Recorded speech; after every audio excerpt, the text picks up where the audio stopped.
Hi everyone, let me show you my new product that I've received recently, which is a garden light. And I didn't start this video with the usual, home automation stuff, because this is not, smart thing for a change. This is a solar garden light, a very cute one, which, it just works like a garden light. It has solar panels, and then when the dusk comes or the night comes, then it automatically switches on and it's going to run the lights as long as the battery lasts, and the whole cycle starts again tomorrow or the next day. And this is not like an average garden light, because it is, it's a fairly big thing, and it's rated for 800 lumens, so it feels more like a floodlight, and it has 3 different light settings, and it is really bright. I try to make some comparison videos with with my phone, so you can appreciate it. And I don't really have a lot of camera equipment, which is really good at nighttime. So what I think I'm going to do is, I've taken some pictures in the evening, so I'm going to show you those so you can appreciate how bright these things are. And by the way, these are called the Linkind Starlight G2 series. And when you buy this, you do get 2 in a pack. So I have one which is here, and the other one is over there.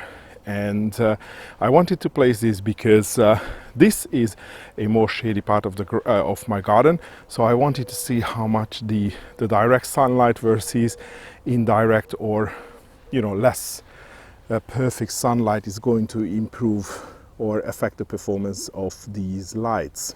But I have been using it for a couple of days, and what I've noticed that if I have a completely fully day with loads of sunshine, then these will definitely run after midnight.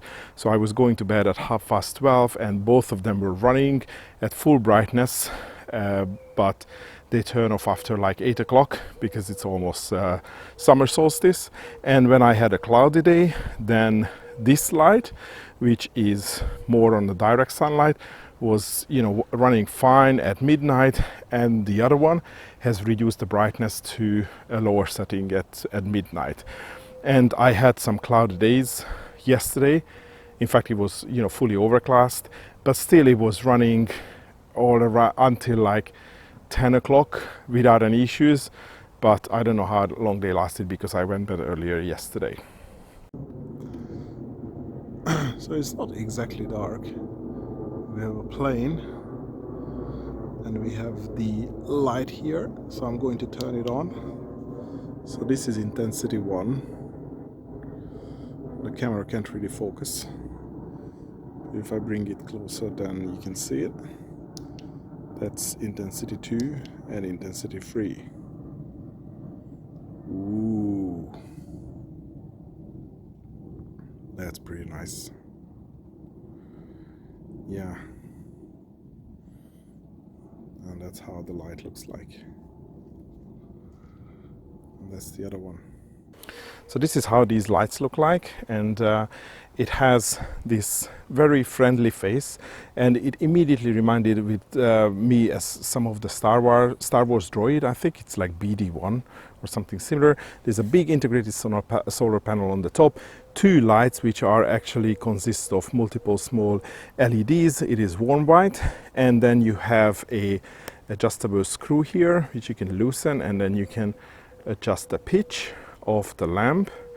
And then the base is basically 2 parts, because you can remove this spike, and then it has a simple base that you can mount. So if you want to mount it on a wall, then you can use the top part of the base and then just use 2 screws. And there are some screws and plugs provided in the box, and you have this spike that you can use to put it into the ground. And that's pretty much it.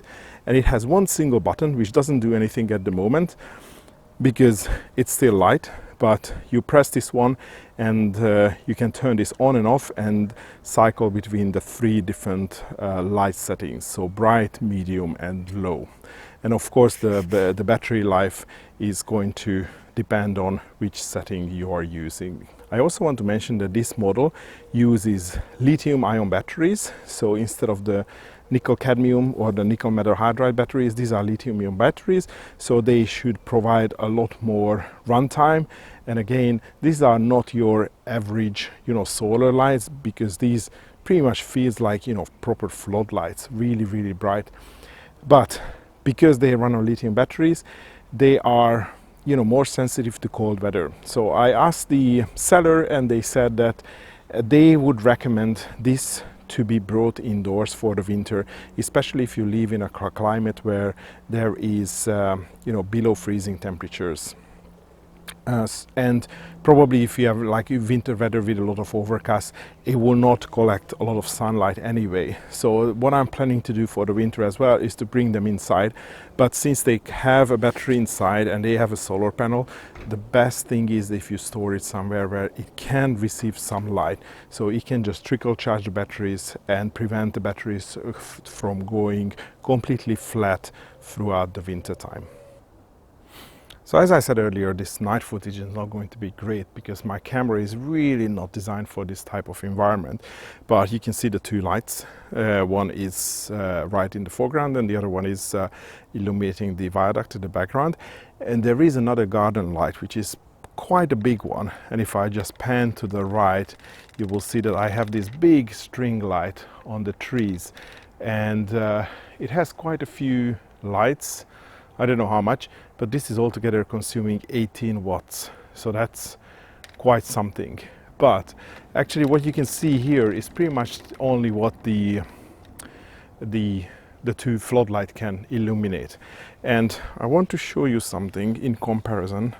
So if I turn on the torch on my phone, now you can see that I can bring some extra light, but I would say this is probably comparable to what this floodlight can produce. No, actually, my phone is less.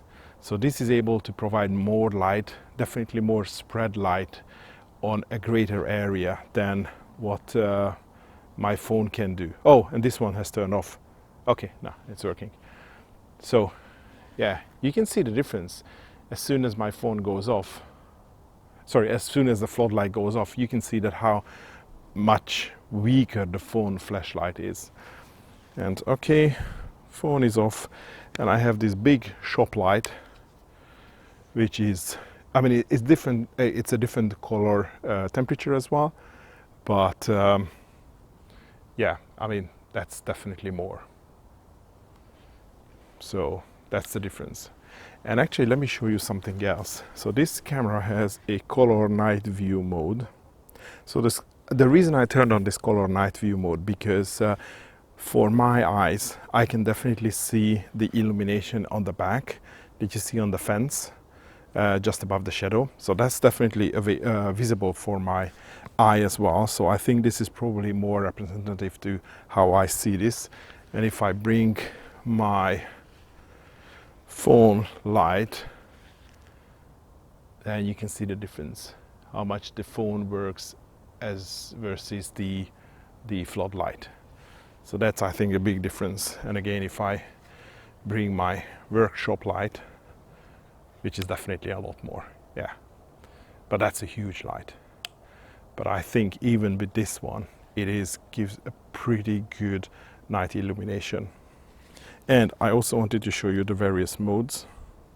Okay, so we do get some background lights from the big string lights, but if I press the button once,